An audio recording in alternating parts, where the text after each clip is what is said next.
We're going to talk about how to build your business in 1 hour a day. How many of you do a power hour now? I'm just curious. How many of you are like, yeah, I'm on my phone like 5-6 hours a day, but I probably don't work my business 1 hour a day. Listen, I get it. Many of you are probably guilty. You probably consume more content than you create content, and we want you to stop it. Stop it right now, because at the end of the day, you're online to build a business. So you should learn how to create conversation, how to create content, how to create and generate leads, sales, and actually maybe even build a freaking team. How many of you want to build your dream team? How many of you are building your online business because you want an empire? You should work your business every single day. Every single day. Now you might say, even like on the weekend, I mean, if you're trying to build a big business, yeah. It doesn't take long to respond to some messages, respond to your alerts. Like, it doesn't take that much time, but at the same time, it depends on your goal. The bigger the goal, the bigger the commitment. It's all about, in my opinion, finding that healthy balance of working your business while you still have a job, while you're raising your kids, whatever that looks like. And I think for most of us, we probably don't have a lot of time we can put into our business in those early days.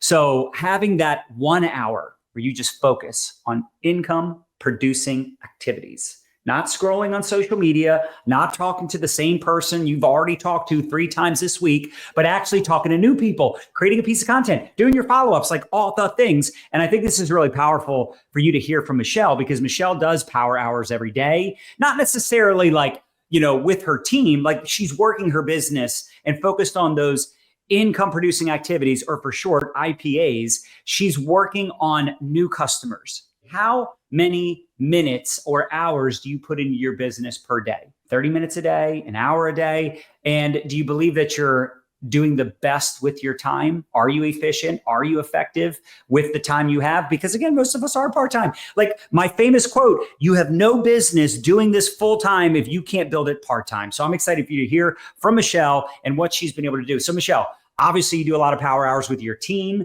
You coach a lot of people in other companies. You see what they're doing, and most importantly, what they're not doing. So before we get into the logistics of the power hour, what are some of the mistakes that you see people doing on social media, or when they're quote unquote working their business? So the number one mistake that I see, because I talk to a lot of people and I ask them a lot of questions, is they're not actually doing the daily method of operation of asking if they're open to taking a look at their product or their opportunity. I mean, a literal invite, not starting a conversation, not engaging in the comments, going into their inbox and asking that they're open to taking a look at either a product that you have to offer, if not, no big deal, or an opportunity.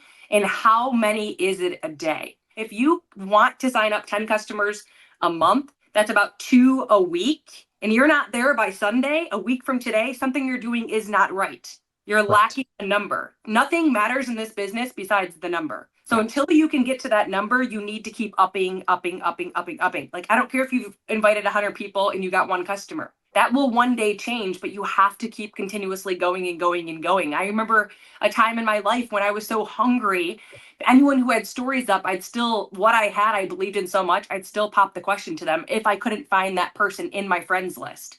But the problem is people have 500 friends, 200 followers on Instagram, and they don't reach out to those people.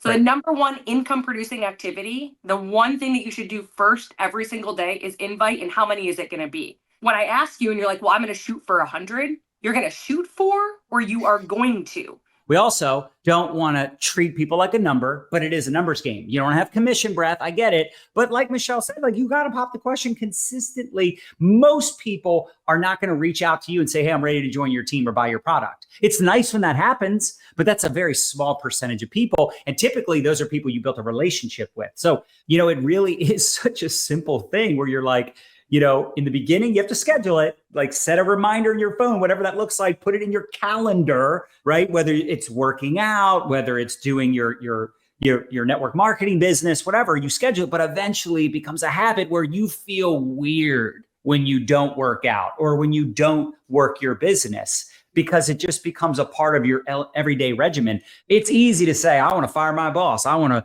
buy an island. I want to buy beach houses like John. I want to buy a lake house like Michelle. I want to wake up when I'm done sleeping, or I want to raise my kids versus, daycare. I want to have mommy care. Like I want all these things. You're a wantrepreneur, right? This is a wantrepreneur, right? He's just like out there dreaming, right? Thinking about all the things and like, that's cool. Awesome. Because it starts with a dream. But if you have a real goal and you want to map out a plan, that's how you create success. We overthink what it actually is to work this business. Like, dude, I'm a community college dropout. Like, yeah, I got some street smarts. I'm very good at connection. I build a lot of relationships. I mean, this really is relationship marketing more than it is network marketing. You might say, yeah, but you're a really good communicator. And Michelle and you are always doing lives and you always do. But we didn't start out that way. Nobody starts out like you're seeing the end result, right? And it's not even the end result, right? Michelle's only 6 years in. I'm only 23 years in. But still, you're seeing a very, very, very, very, very developed result or example of what's possible. But the point is, we all started suck, right? And if you can just master the mundane and realize that it's not always going to be you just like put up a post and people are raising their hand. It's all the behind the scenes work that sometimes, like, you see Michelle's videos, you see her going live, you see how fired up she is. And of course, she's got huge desire. She's got a big personality. She's very passionate.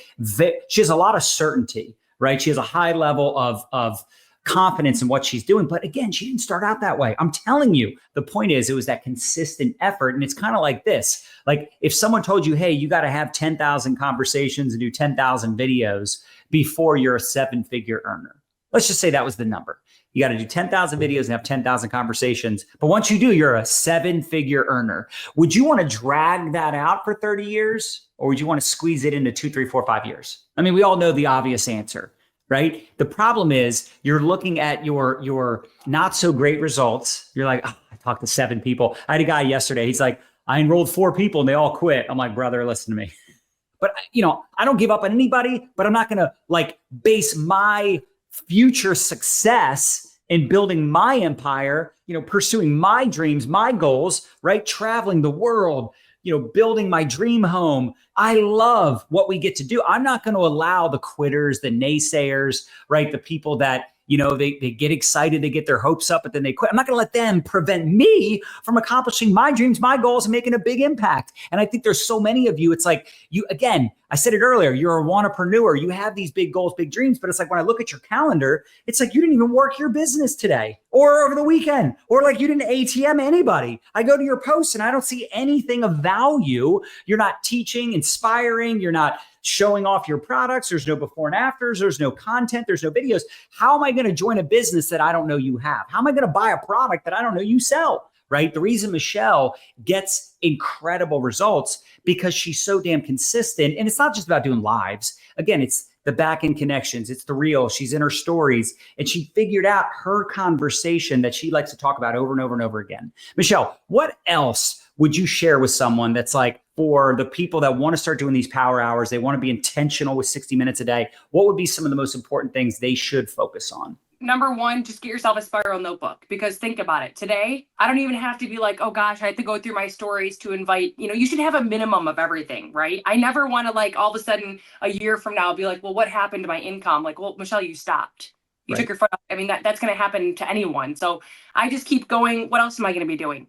I put 4 or 5 hours a day into my business. Like I have VAs, I have a great life flexibility. I can do whatever I want. I can work wherever I want. Like what else would I be doing? You know what I mean? I think you have to think about that. So inviting and following up is number one. Starting conversations is huge. But if you had a pen and paper, your first 30 days is the only hard days. Why don't you come up with a number like I'm going to do 15 a day for 7 days in a row. So at the end goal, my number is higher than the 40 that I just got by just sending out a bunch of messages. So say you stick to 15. 15 is very easy. It's about a minute less. Also, write this down, predictive text. I can say INV with a period, and it's doing my whole entire invite. I can put FOLLOW with the number up, and it's giving them a follow-up. I don't ever go through and just start taping the same thing over and over again. And it's funny because you say this to people and it's like, listen, what you get done in an hour, because you're not working smarter, you're working harder. You're like, well, how do I pop the question to them about my business or opportunity? In the conversation that you're having with that person, you haven't had enough conversation. So keep conversating until I remember hearing this. I used to get so pissed. You will one time be like, oh, okay, like now's the time to be like, I can pivot. This is great. You know what I mean? Like, why are you going to the gym 5 days a week? What's your end goal? I want to improve my muscle tone. Are you currently using like a CLA to help you do that? Well, what is that? If I were to share with you a video that explains it better than I can, would you take a look? Well, yeah. Where do your 15 people come from? Okay, there's 15 people on your stories. Go back to every post from when you started this business. Literally scroll. That's where you're getting your first 30 days. And then every month it builds on it. So I can go into my stories and say, hey, down the road, you can hire a VA $9 and be like, anyone who's new to this that's not on this, we need to add to it. And then you reinvite them. So your list is just like, I've got hundreds every day. You are so much self-sabotaging yourself because the fortune is in the follow-up. And I just don't understand how many times someone has to hear that. It's hard for you. Well, I'm sorry, embrace the suck. Labor is really hard too. Go do it anyways. The fortune's in the follow-up. Yeah, it's a cliche, but it's a cliche for a reason. Like you said, Michelle, in these power hours, be very intentional with conversations, follow-ups, not overthinking content. You know, even like I loved one of your suggestions on one of these interviews we did where you're like, just like record yourself taking your products or share what you're eating every day. Like, it is amazing how we eat every day. We don't think, just let me snap a quick picture and just share this in my stories, because you'd be surprised. Sometimes, you know what? Sometimes my conversations have nothing to do with my products or opportunity. People are responding to a post I did about a new show I'm watching, or me playing pickleball, or something where I'm like, they see my puppies, or, you know, Nadia and I are somewhere and they're like, where's that? And again, it's just conversation. It doesn't matter if you start it, they start it. It's from a story, a live, a reel, a new friend request, someone you met in a group, reaching out to followers. Like, you're just overthinking this. And the bottom line is, if you're talking, like Michelle said, 15 people a day, 15 people a day that you're popping the question or you're starting conversations with, like if you're talking to 15 people a day over the course of a month, what is that? 450 people? Like, there's no way you're not going to find some people that like have a problem that your product or opportunity can solve. And that's what we do. Entrepreneurs solve problems for profits.